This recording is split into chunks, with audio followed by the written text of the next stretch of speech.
بسم الله الرحمن الرحيم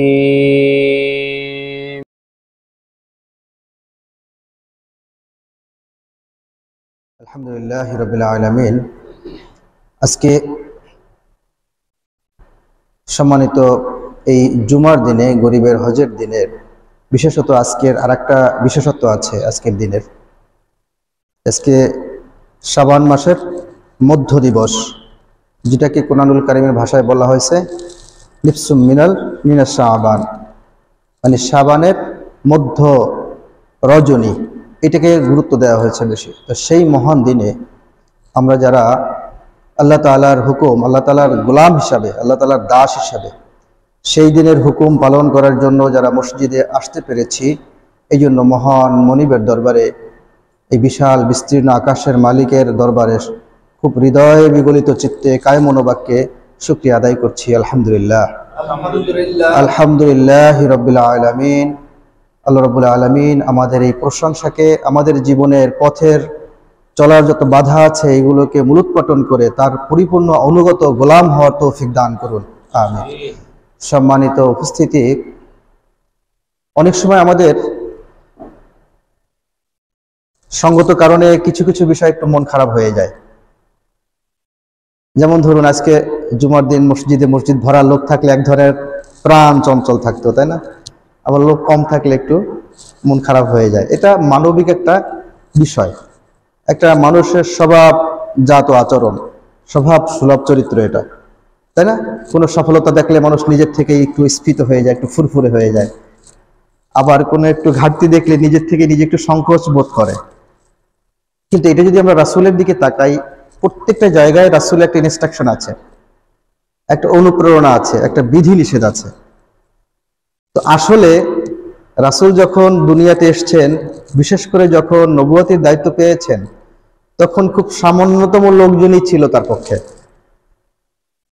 এই লোকজনদের মধ্যে আবার সবাই যে তার জন্য খুব পাগল পাড়া ছিল বিষয়টা এমন না, কিন্তু তার জন্য অতিমাত্রায় পাগল পাড়া ছিল, সংখ্যায় সেটা আরো অনেক কম।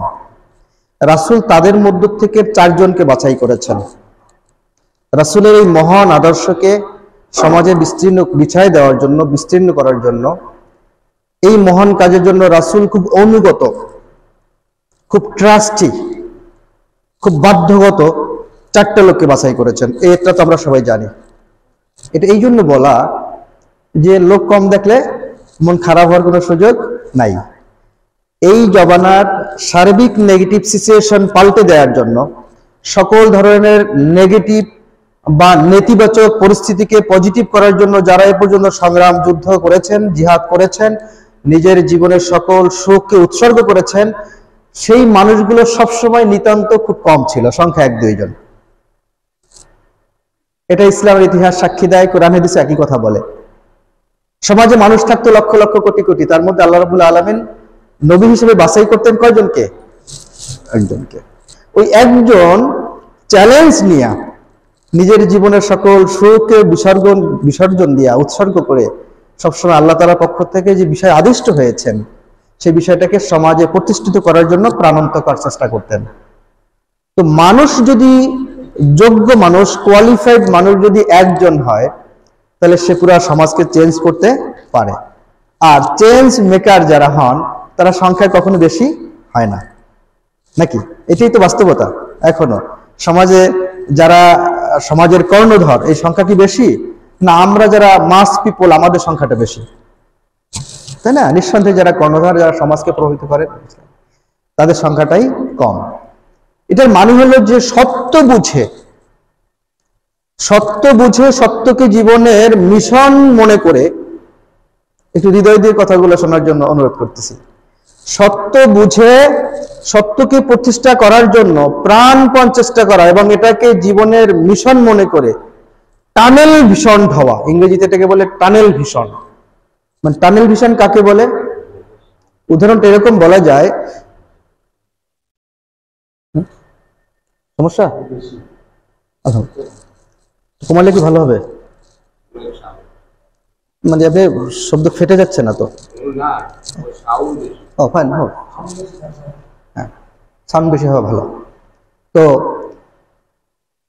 মিশনকে বা নিজের লক্ষ্যকে ধরার জন্য যারা পাগল পারা থাকে, যারা কোনো কিছু আর মাথায় থাকে না, শুধু একমাত্র নিজের লক্ষ্যকে অ্যাচিভ করার জন্য, অর্জন করার জন্য যারা সদা তৎপর থাকে, উদ্বিগ্ন থাকে, উৎসাহী থাকে, অথবা এটাকে বলতে পারেন এক্সাইটেড থাকে, এই মানুষগুলোকে বলা হয় তারা এই লক্ষ্য অর্জনের জন্য যে গোলটা নিয়েছেন, যে পদক্ষেপটা নিয়েছেন, এটা হলো টানেল ভিশন। তার মানে হলো এরকম বলা যায়, ছোট বাচ্চা যখন চিপসের জন্য খুব বেশি অস্থির হয়ে যায়, ছোট বাচ্চারা, তখন সে দোকানে চিপসের দিকে তাকানো, সে কিন্তু বাবার কোলে।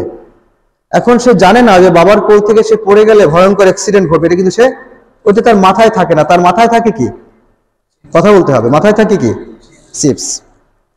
এই যে চিপস আনার জন্য সে যে উৎসাহী, সে যে চরম ভাবে উদ্বিগ্ন, খুব এক্সাইটেড, এর মধ্যে চিপস সে বাবার কোল থেকে লাফ দিয়ে ধরতে গেলে মধ্যে কোনো বিপদ হতে পারে, এইটা তার মাথায় নাই। এই যে মানসিক প্রতিযোগিতা, এটাকে বলে টানেল ভিশন। একেবারে নিজের মতো করে বোঝানোর জন্য এটা বললাম। তো যারা দ্বীন প্রতিষ্ঠার জন্য আল্লাহ রাব্বুল আলামিনের পক্ষ থেকে নির্দেশিত যে নির্দেশনা পেয়েছে, এটাকে সমাজে বাস্তবায়নের জন্য যারা এরকম পাগল পারা থাকে, তারা হলো আল্লাহ রাব্বুল আলামিনের এই মিশনকে বাস্তবায়নের জন্য টানেল ভিশন।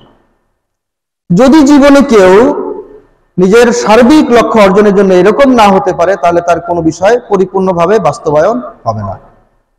কোন স্টুডেন্ট যদি যে যেন তেন করে পাস করব, কিন্তু সে তার কোনো এইম নাই, সে ভাবছে না যে আমি ব্যারিস্টার হব, সে ভাবছে না আমি ডক্টর হব, সে ভাবছে না আমি দিনের একজন দায়ী হব, এরকম কোনো মিশন তার মাথায় নাই, এজ ইউজুয়াল চলছে, তখন ওই ছেলে দ্বারা গোলালু মার্কা ছাড়া জীবনে আর কিছু হওয়ার সুযোগ থাকে না।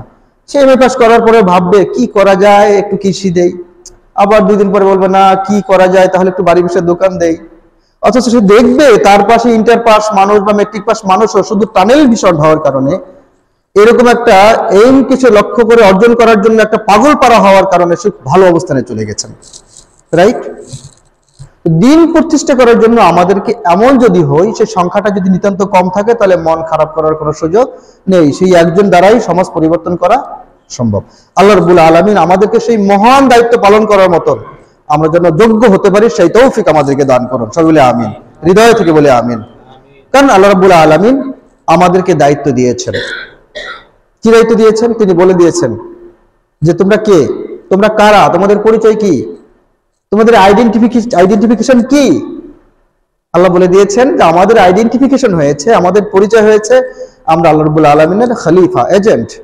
ইন্নী জাইলুন ফিল আরদে খলিফা, তাই না? ইন্নী জাইলুন, নিশ্চয়ই। দেখুন এখানে শব্দের প্রয়োগটা একটু খেয়াল করতে হবে। ইন্নী মানে নিশ্চয়ই, আল্লাহ রাব্বুল আলামিন বলছেন নিশ্চয়ই। খুব নরমালি বলেন না যে তোমাদেরকে আমি খলিফা বানায় পাঠাইছি, এটা বলেন নাই, কিন্তু বলছে নিশ্চয়ই আমি তোমাদেরকে আমার কাজের দায়িত্ব দিয়েছি, প্রতিনিধিত্ব করেছি। সুবহানাল্লাহ, সুবহানাল্লাহ।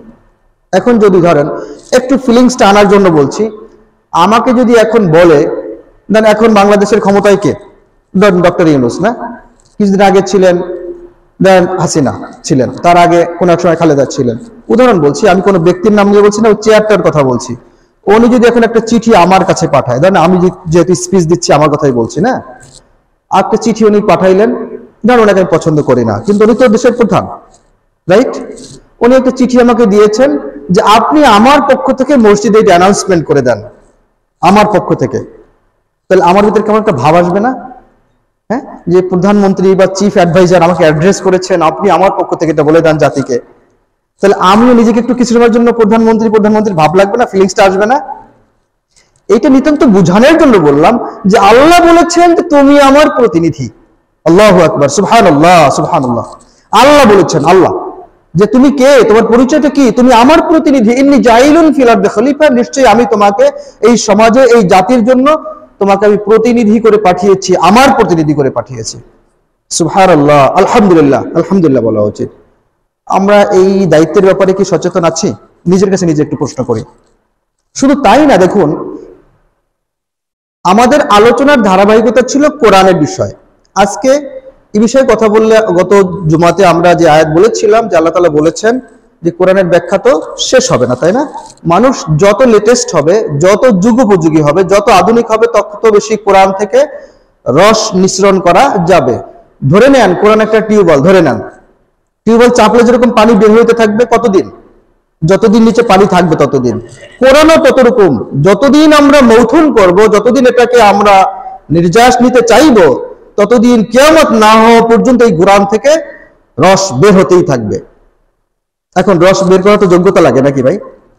হ্যাঁ, 80 বছর লোকেরা যদি বলেন, যার বয়স 80 বছর, যে ভাই আপনি শুকনো সুপারি চাবায় এক গুঁড়ো করে ফেলেন, তাহলে তার গায়ে তো শক্তি থাকতে হবে। ওনার তো তুলা ভিজাই দিলেও পানি বের করতে পারবে না, কি বলেন? হ্যাঁ, বিষয়টা এরকম না? আল্লাহ, কোরআন থেকে এই রস নিঃসরণ করার জন্য অনুরূপ শক্তি থাকতে হবে। সেই শক্তিটা কি ভাই? দুইটা। সেই শক্তি দুইটা, একটা হলো ইলম, জ্ঞান, একটা কি জ্ঞান, আর একটা হলো এই জ্ঞানকে অ্যাবজর্ব করার মতো, নিজের সঙ্গে অ্যাডপ্ট করার মতন প্র্যাকটিস, যেটাকে আমরা বলতে পারি চরিত্র বা আমল। এই দুইটা জিনিস যদি থাকে, আর এই ব্যাপারে আল্লাহ রাব্বুল আলামিন একেবারে শুরুতে বলে দিয়েছেন সূরা বাকেরা, যে এই কোরআন থেকে আমি যাদেরকে খলিফা বানিয়েছি, তাদের মধ্যে থেকে এই কোরআন থেকে তারা হেদায়েত পাবে, যারা কারা? তারা হুদাল্লিল মুত্তাকিন। আল্লাহু আকবার। তো সবাই আমরা জানি না, সবাই জানি, কিন্তু মানা একটু ঘাটতি হয়ে যায়। হুদাল্লিল মুত্তাকিন, আল্লাহ রাব্বুল আলামিন বলেছেন এই কোরআন থেকে তারাই পথ পাবেন, তারাই আলোর দিশা পাবেন। আমি মাঝে মধ্যে আলোচনার সময় করার সুযোগ পেলে আরবি ল্যাঙ্গুয়েজ গুলো একটু ছেড়ে বোঝার জন্য বাংলায় যেটা প্রচলিত আছে সেটা বললে ভালো লাগে বা ভালো বোঝা যায় বলে বাংলা শব্দগুলো আমরা অ্যাপ্রোচ করার চেষ্টা করি। যে তাহলে যদি সারা জীবন শুনে আসছি হেদায়েত হেদায়েত হুদা, তাই না? আমরা অনেক সময় বুঝতে কষ্ট হয় আসলে হেদায়েতটা কি। হেদায়েত হচ্ছে আলোর দিশা। আপনি প্রচন্ড অন্ধকারে আছেন, তখন আপনার আলোর প্রয়োজনীয়তা কতটুকু? এরকম কি কোনো সিচুয়েশনে কেউ পড়েছি আমরা, যে ভয়ঙ্কর অন্ধকার, ঘুটঘুটে অন্ধকার, নিজের শরীরটাও নিজে দেখা যাচ্ছে না, তখন আপনার কাছে সবচেয়ে বেশি গুরুত্বপূর্ণ চাহিদা কি? একটা আলো। কোরআন ছাড়া সমাজটা হলো পরিপূর্ণ একটা অন্ধকার, যেটাকে বলা হয়েছে কোরআনের ভাষায় জুলুমাত, অন্ধকারাচ্ছন্ন। আয়ামে, আমরা ইসলাম আসার আগে সমাজটাকে বলতাম আয়ামে জাহিলিয়া, মানে অন্ধকারের যুগ, মূর্খতার যুগ। অন্ধকার মূর্খতা যখন মানুষকে ছেয়ে বসে, তখন সে বর্বর হয়ে যায়। একটু খেয়াল করবেন, মানে সবকিছু আমাদের সোসাইটিতে দেয়া আছে, আমাদের সারাউন্ডিং এরিয়ায়, জীবন আচারে, রাতে দিনে এই বিষয়গুলো আল্লাহ রাব্বুল আলামিন বলে দিয়েছেন, বাট আমাদের বুঝতে একটু কষ্ট হয়। ওই যে জ্ঞান নাই বলে রস বের করতে পারি না, যোগ্যতা নাই বলে কোরআন থেকে রস নিতে পারছি না। এখন ধরেন অন্ধকার বলার কারণ কি? যত অঘটন, সব অঘটন কখন হয়? উত্তর দিতে হয় ভাই, অন্ধকারে তো নাকি? চুরি ডাকাতি, ছিনতাই, আরো আরো যে আকাম কাম আছে, সবকিছু কখন হয়? অন্ধকার হয়, নির্জনে হয়, একাকিত্বে হয়। ছিনতাই বলেন, পকেটমার বলেন, সব তো এই সেই তাকায় অন্ধকারই হয়। তার মানে কি, মানুষ যখন অন্ধকারে পড়ে যায় তখন সে বর্বর হয়ে যায়, সে জালেম হয়ে যায়, সে তখন জাতির পরে কি করে? জুলুম করে। এই জন্য কোরআন যখন আসছে, কোরআনে আসার আগ পর্যন্ত জাতি ছিল ভীষণ অন্ধকারের মধ্যে। আর এই অন্ধকারে পথ দিয়ে গেছেন কে? টর্চ, লাইট, যেটাকে বলে পাঞ্জেরি। এই পাঞ্জেরির দায়িত্ব কে পালন করেছেন? কোরআন। এতটুকু তো আমরা ক্লিয়ার নাকি? তো সেই কোরআন নিয়ে আলোচনা হচ্ছিল, যেটা বলছিলাম। তাহলে আমরা এই কোরআন কাকে পথ দেখাবে ভাই? যিনি আল্লাহ রাব্বুল আলামিনকে ভয় করেন, মুত্তাকিন। হুদাল্লিল মুত্তাকিন। মুত্তাকিন কে? একটু পরস্পর শেয়ার করলে আমারও ভালো লাগে। আর ওই যে আসলে তো আপনারা সবই জানেন, বাট জুমার দিনে কিছু আলোচনা করতে হয়।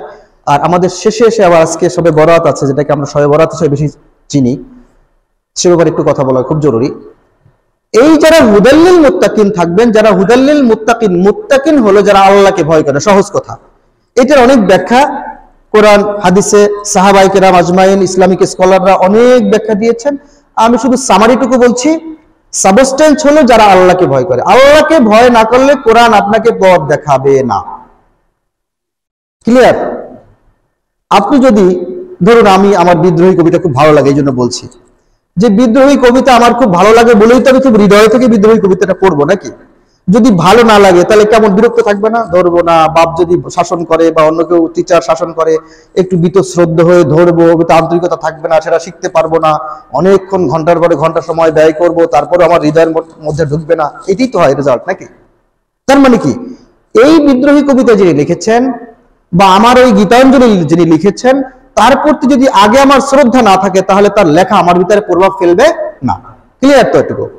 আল্লাহ রাব্বুল আলামিন বলেছেন যে আমি তোমাদেরকে যে ইনস্ট্রাকশন দিয়েছি, যে নির্দেশনা দিয়েছি, এই নির্দেশনার নাম কুরআন। আর এই কোরআন থেকে সে হেদায়েত পাবে, সে আলোর দিশা পাবে, সে অন্ধকারে, কঠিন অন্ধকারাচ্ছন্ন সময়ও সে সুন্দর রাস্তা দেখতে পাবে। কোন লোক?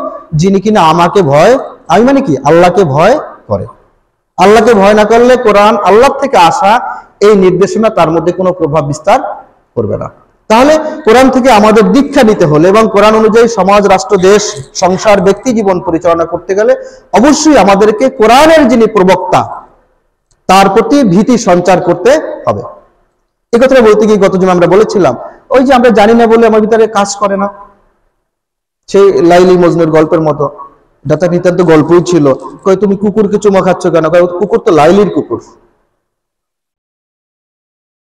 এখন যদি কারো প্রেমে পড়ে যায়, ভালোবাসায় পড়ে যায়, তাহলে তার সবকিছু আমার কাছে খুব বেশি গুরুত্বপূর্ণ। আমি যদি আগে আল্লাহর প্রেমে পড়ে যাই, আল্লাহকে ভালোবাসতে পারি, বুঝতে পারি আমার জীবনের যা কিছু অবদান, সবকিছুর সবার চেয়ে বেশি অবদান কার?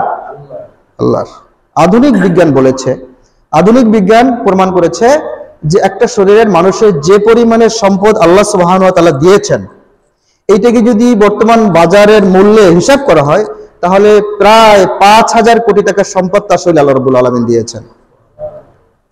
কত কোটি?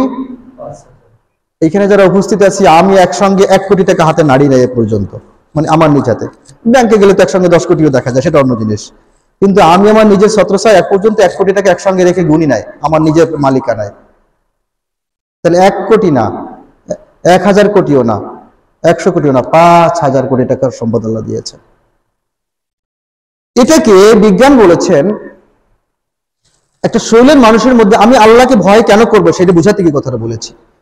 যে একটা মানুষের শরীরে যে পরিমাণে কার্যক্রম কন্টিনিউ হচ্ছে, আমাদের মাঝে ডাক্তার আছেন, যে পরিমাণে কার্যক্রম হচ্ছে, এই কার্যক্রম যদি বাহির থেকে পাওয়ার সাপ্লাই ধরে করা হতো, শক্তি দিয়ে বা ইলেকট্রিসিটি দিয়ে যদি এই কাজটা করা, কার্যক্রম পরিচালনা করা লাগতো, তাহলে 3টা পাওয়ার হাউস লাগতো। কয়টা ভাই? একটু যাচাই করে দেখেন। এখন তো সহজ, মোবাইল একটু গুগলে সার্চ দিলেই দেখা যায় যে এখানে দাঁড়ায় যে কথাগুলো বললো বানোয়াট কথা না আন্দাজে বললো। এ পর্যন্ত সবচেয়ে আধুনিক ফিজিওলজিতে বা মানুষের শরীর তত্ত্ববিদে সবচেয়ে আধুনিক হলো কোথায়? ধরেন আমেরিকা ধরে নেই, তারাও বলেছে আমরা এ পর্যন্ত হয়তো 1/10 মানে 10/1 এ পর্যন্ত সকল সমস্যা বা সকল কার্যক্রম আবিষ্কার করতে পারি নাই। সুবহানাল্লাহ, সুবহানাল্লাহ। কি পরিমাণ কি হচ্ছে! তো আল্লাহকে কেন আপনি ভয় করবেন? আপনি যখন আল্লাহ তাআলার এই গিফট গুলো, এই দানগুলো আপনি যখন হৃদয় থেকে ফিল করবেন, তখন আপনি এমনি এমনি আপনার ভিতর থেকে আল্লাহর উপরে একটা ভালোবাসা চলে আসবে। অনেক মানুষ মায়ের সঙ্গে বেয়াদবি করে, সে বোঝে না যে আমার জীবনে মায়ের গুরুত্ব কতটুকু, তাই বেয়াদবি করে নাকি? সে যদি আগে বুঝতো যে আমার জীবনে মায়ের গুরুত্ব কতটা সিরিয়াস, কতটা অনবদ্য এবং যার কোনো অল্টারনেটিভ নাই, তাহলে কিন্তু মায়ের কোনো কথা সে ফেলতো না। অনুরূপ আমরা যদি আল্লাহ রাব্বুল আলামিনের আমাদের প্রতি এই দান, এই ভালোবাসা বুঝতাম, বা আমাদের প্রতি তার যে এই যে অনুগ্রহ, করুণা, এটা যদি বুঝতাম, তাহলে আমরাও নিজের থেকে কি হইতাম? বিগলিত চিত্তে সিজদা অনুগত হয়ে আল্লাহ তাআলার কোনো কথাকে অমান্য অস্বীকার করতাম না। সে আল্লাহ বলেছেন যে তোমরা আমার থেকে হিদায়াত পাবে এই কোরআন থেকে কারা কারা? যারা আমাকে ভালোবাসে, ভয় করে, যারা মুত্তাকিন। আর মুত্তাকির একটা মানুষের জীবন আচারের সবচেয়ে গুরুত্বপূর্ণ চরিত্র হচ্ছে মুত্তাকি হওয়া, সবচেয়ে গুরুত্বপূর্ণ। মুত্তাকিটা এমন জিনিস যেটা দেখানোর সুযোগ নাই, যেটা দেখানো যায় না। রাসূলের ব্যাপারে বলেছেন, রাসূল সাল্লাল্লাহু আলাইহি সাল্লাম বলি সবাই, রাসূল সাল্লাল্লাহু আলাইহি সাল্লাম বলেছেন আল মুত্তাকি হলো যে অন্তরের ব্যাপার, আর তাকওয়া হা হুনা, এরকম 3বার দেখিয়েছেন। আমার দিকে তাকান সবাই, তাহলে ভালো লাগবে। নিজের রাসূল সাল্লাল্লাহু আলাইহি সাল্লাম নিজের আঙ্গুলিকে নিজের বক্ষতে সেভাবে দেখাই বলছেন আর তাকওয়া হা হুনা, আর তাকওয়া হা হুনা, আর তাকওয়া হা হুনা। কয়বার বলেছেন? 3বার বলেছেন। মানে খোদাভীতি হয়েছে অন্তরের ব্যাপার, এটা দেখানোর ব্যাপার না, এটা প্রদর্শনের ব্যাপার না। দেখাতে গেলে অনেক কিছু, অনেক সময় অহংকার চলে আসে, কিন্তু আপনি যদি হৃদয় থেকে আল্লাহকে ভয় করেন, তাহলে এটা দেখার ব্যাপার না, তাহলে রাতের গভীরেও আপনি কোনো অন্যায় কাজ করবেন না। এ ব্যাপারে হিসান নিয়ে হাদিস বলেছিলাম, যারা সেই জুমাতে ছিলেন, যে ইহসান কি জিজ্ঞাসা করছেন, জিবরাইল এসে জিজ্ঞাসা করছেন, ইয়া রাসূলুল্লাহ আপনি আমাকে ইহসান সম্পর্কে অবহিত করুন। বলেছেন ইহসান হলো এমন জিনিস, যখন তুমি নামাজ পড়বে তখন তুমি ভাববে আল্লাহ তাআলা তোমার সামনে বসা আছেন, তুমি তাকে দেখছো। আর যদি এমন ফিলিংস না আসে তোমার অজ্ঞতার জন্য বা চরিত্রের দুর্বলতার জন্য, তাহলে এইটা মনের মনে ভাববে আল্লাহ তাআলা বসা আছেন নিশ্চয়ই, তুমি দেখছো না কিন্তু তিনি তোমাকে দেখছেন। সুবহানাল্লাহ। শুধু এতটুকু যদি মানুষের হৃদয়ে পটে ভাস্বর রাখা যায়, তাহলে তার দ্বারা আর কোনো ধরনের খারাপ কাজ হওয়ার সুযোগ থাকে না। এটা হলো হুদাল্লিল মুত্তাকিন। মুত্তাকি কারা? রাসূল বলেছেন আত-তাকওয়া হাহুনা। আপনি পোশাকে মানে পরিচ্ছদে, দাড়িতে, টুপিতে, ব্যবহারে অনেক আর্টিফিশিয়ালিটি দেখাতে পারেন, হ্যাঁ, অনেক ঘনিতা করতে পারবেন, গায়ে সুন্দর আতর মেখে, দেখা হলে সুন্দর সালাম দিয়ে এটা ভাব দেখাতে পারবেন, কিন্তু আসলে আল্লাহকে আপনি ভয় করেন কিনা, আমি করি কিনা, এটা প্রমাণ হবে যখন আমি পরিপূর্ণ সুযোগভাবে স্বাধীন হয়ে যাব। তাহলে কোনোভাবে আমার জঙ্গলের মধ্যে গিয়ে মধুর মধ্যে চিনি মিশ্রণ করার সুযোগ থাকবে না, তাই না? মালিকের অনুপস্থিতিতে আমি বিল্ডিং এ ভেজাল দিতে পারবো না। পানির নিচে ডুব দিয়েও রোজার দিনে আমরা পানি খেতে পারবো না, কারণ আমি আল্লাহকে দেখছি, আমার সবকিছুতে আল্লাহ রাব্বুল আলামিন আমাকে অবজারভেশন করছেন। সম্মানিত উপস্থিতি, এটা বলছিলাম যে কোরআন থেকে তারাই শিক্ষা নিতে পারবে যাদের মধ্যে এই মুত্তাকি হবে, যারা এই তাকওয়া যাদের থাকবে, যারা আল্লাহকে ভয় করবে। এই গুণ না থাকলে তারা কোরআন থেকে দীক্ষা নিতে পারবে না। সেটা নিতান্তই তাদের হবে একটা মন্ত্র পাঠের মতো, মন্ত্র পাঠ করি যেরকম সেরকম হবে। এই জন্য কোরআন যেহেতু আমাদের জীবনের জন্য, এবং কোরআনের বাইরে যাওয়ার কোনো সুযোগ নাই। আমরা যাচ্ছি কেন জানি না, তাই ওই ডাক্তারের মতো আর কি। ডাক্তার, একজন মূর্খ ডাক্তার শুধু অপারেশন করে, শুধু অপারেশন করে। তো পাশে একজন শিক্ষিত ডাক্তার আছে, সে বলছে ব্যাপার কি, আমি তো এমবিবিএস করলাম, আমি তো কোথায় কোথাও অপারেশন করি না, উনি এত অপারেশন করে কেন? তো পরে গিয়ে দেখুন কোনো সার্টিফিকেটই নাই। পরে বলছে আপনারে আমরা এমবিবিএস পাস করাই দেই।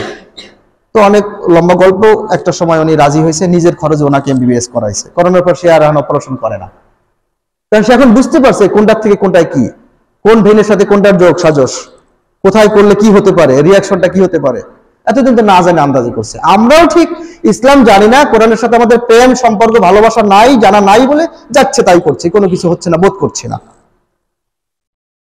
তো সম্মানিত উপস্থিতি, আজকে আমাদের রজব মাসের মধ্য দিন, রাতের গুরুত্বের ব্যাপারে হাদিসে আসছে। আমরা সেই দিকে একটু কথা না বললে নয়, নির্দিষ্ট সময় আমাদের নামাজ শুরু করতে হবে।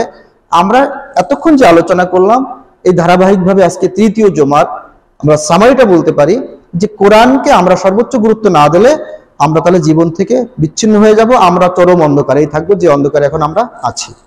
আমরা খুব দুঃখ এবং পরিতাপের বিষয়, আমরা প্রথম জুমাতে, তৃতীয় জুমার প্রথম যে জুমাটা, সেখানে বলেছিলাম আমরা মাতৃভাষায় কোরআন পড়ার চেষ্টা করব। আমি আশা করি, আমি বোধ করি আপনারা এই ওয়াদায় নিজের উপর নিজে চলমান আছেন ইনশাআল্লাহ তাআলা। আমরা সামনে রমজান আসছে, দেখুন রমজান মাসের গুরুত্ব একমাত্র কারণ হলো এই মাসের রোজা, মানে এই রমজান মাসটা হলো অন্য মাসের মতো একটা মাস। এটা শুধু এক্সেপশনালিটি হলো এই মাসে কোরআন নাজিল হয়েছে, তাই এ ব্যাপারে আল্লাহ রাব্বুল আলামিন বলে দিয়েছেন। এটা আমরা রমজান আলোচনা করার সুযোগ পাবো। আজকে যেহেতু এই রজব মাসের মধ্য দিবস, শাবান মাসের মধ্য দিবস, রাত সামনে আমাদের গুরুত্বপূর্ণ। এখানে খুব বেশি আমরা যেটা মাতামাতি করি, এইটা ইসলামে এত বেশি কিছু নাই। আপনারা মনের মধ্যে যে যাই লালন করেন, যখন আমরা কোরআনের আলোচনা শুনবো তখন মনে করতে হবে আমরা কোরআন থেকে দীক্ষা নেওয়ার জন্য উন্মুখ হয়ে আছি। এখানে আমার কোনো মতামত খাটানোর চেষ্টা করব না, কোনো আবেগ, কোনো ভালোবাসা, দীর্ঘদিনের চলে আসা কোনো প্রথা, এগুলোকে আমরা গুরুত্ব দিব না। যদি দেই তাহলে কোরআনের সাথে আমি নিজে সাংঘর্ষিক হয়ে গেলাম, মানে আমি বাংলা কথায় কোরআনের চেয়ে বেশি পণ্ডিত হয়ে গেলাম। ঠিক আছে, এটা শুরুতে বলছিলাম যে আমাদের জীবনে প্রায়োরিটি সিলেকশন করা উচিত, যে বাবার সম্মান বেশি না শ্বশুরের সম্মান বেশি। নিশ্চয়ই শ্বশুর একটা সম্মান পাবেন, কিন্তু সেটা বাবার চেয়ে অবশ্যই বেশি না। অবশ্যই শবে বরাতকে যেটা আমরা বলে থাকি, এটা একটা গুরুত্ব আছে, কিন্তু নিশ্চয়ই সেটা ফরজ, ওয়াজিব, সুন্নাতের চেয়ে বেশি না। এতটুকু তো একমত সবাই নাকি? এটা একটা গুরুত্ব আছে। মানে আমাদের সমাজ এখন বউর চেয়ে শালীর গুরুত্ব বেশি নাকি ভাই? হ্যাঁ, নিজের বউর চেয়ে ভাবির গুরুত্বটা বেশি, মানে ভাইয়ের বউর, নাকি? কথাটা শুনতে একটু খারাপ লাগে, এটা তো সত্য কথা নাকি?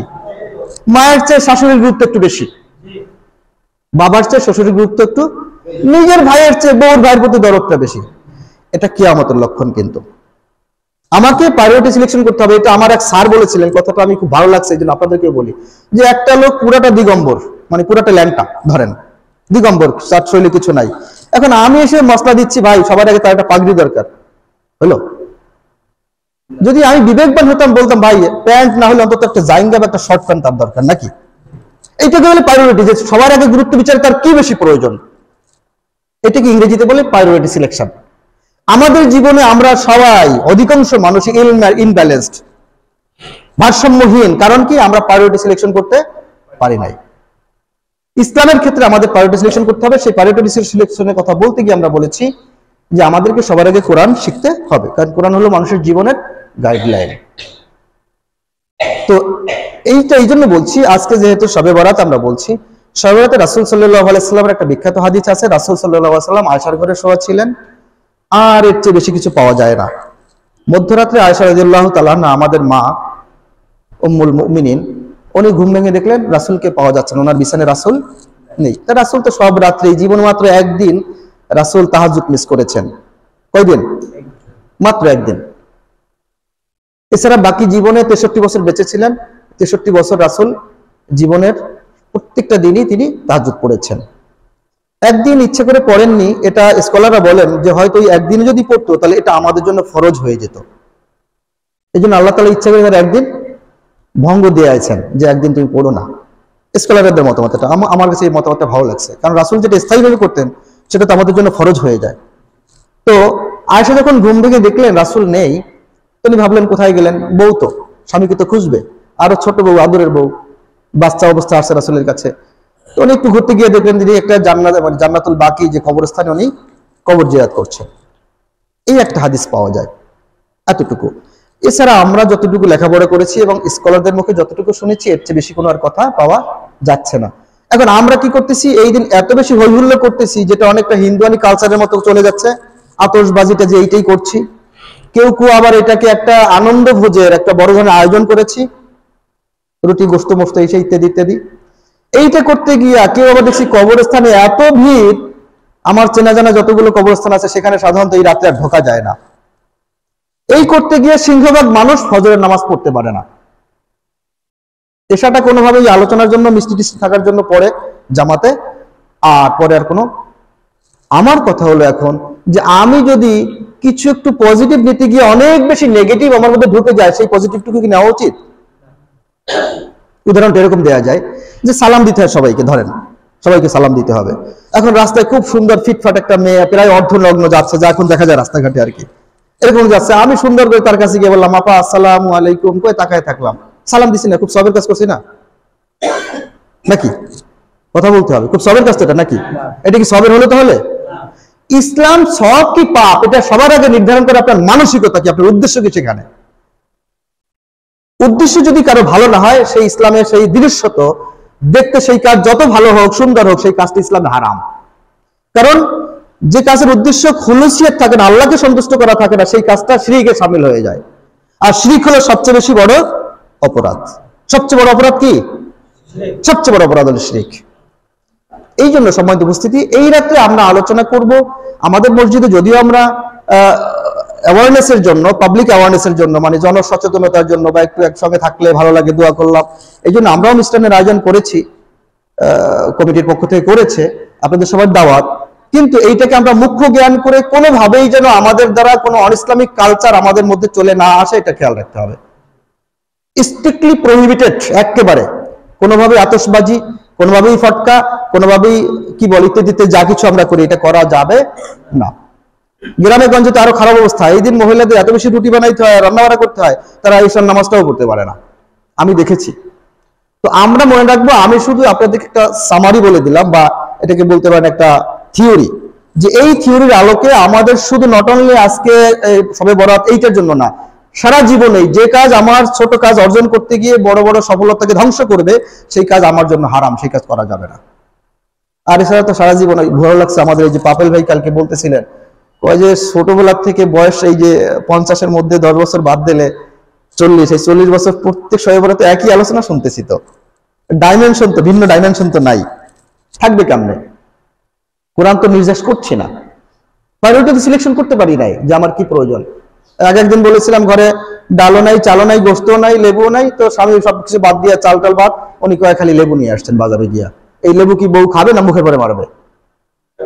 মুখে মারবে। তো আমাদের জীবনটা ইসলামের ক্ষেত্রে এরকমই হয়। আল্লাহ রাব্বুল আলামিন আমাদেরকে এই প্রায়োরিটি সিলেকশনের সকল ফরজ ওয়াজিব গুলো গুরুত্ব দেওয়ার তৌফিক দান করুক, আর সবার আগে কোরআনকে শেখার তৌফিক দান করুক। আর আজকে কোনোভাবেই আমরা অবাঞ্ছিত অতিরঞ্জিত কিছু করব না, যাতে করে আমাদের ইসলামের মৌলিক বিধান এগুলো নাই, শুধু আজকের দিনের জন্য না, এটা সারা জীবনের জন্য, যেগুলো আমার আসল কাজকে ব্যাহত করবে, যেগুলো আমাদের মধ্যে হিন্দুয়ানি কালচার অথবা অন্য ধর্মের কালচারকে আঞ্জাম দিবে, অথবা আমাকে মিসলিড করবে, অন্যদিকে প্রবাহিত করবে, এমন কোন কাজ আমাদের জাতীয় জীবনে আমরা করব না ইনশাআল্লাহ তাআলা। আল্লাহ রাব্বুল আলামিন আমাদেরকে কবুল করুক। আমা তৌফিক ইল্লা বিল্লাহ। আসসালামু আলাইকুম ওয়া রাহমাতুল্লাহ। হ্যাঁ, রোজা রাখলে দুইটা রাখতে হবে, রোজা রাখলে দুইটা রাখতে হবে, আগে অথবা পরে, ঠিক আছে? তো যদি আজকে যারা রাখি না, কালকে যদি রাখতে চাই তাহলে পরের দিন একটা রাখবো, আর যারা আজকে রেখেছি তারা কালকে একটা রাখলে দুইটা রাখলে হয়ে যাবে। একটা রাখার ব্যাপারে রাসূলের নিষেধ আছে সব সময়, যে কোনো রোজা নফল রোজা সিঙ্গেলি একটা না রাখাই ভালো, আশুরা হোক বা শবে বরাত হোক। আল্লাহ রাব্বুল আলামিন আমাদেরকে তৌফিক দান করুক। আসসালামু আলাইকুম ওয়া রাহমাতুল্লাহি ওয়া বারাকাতুহু।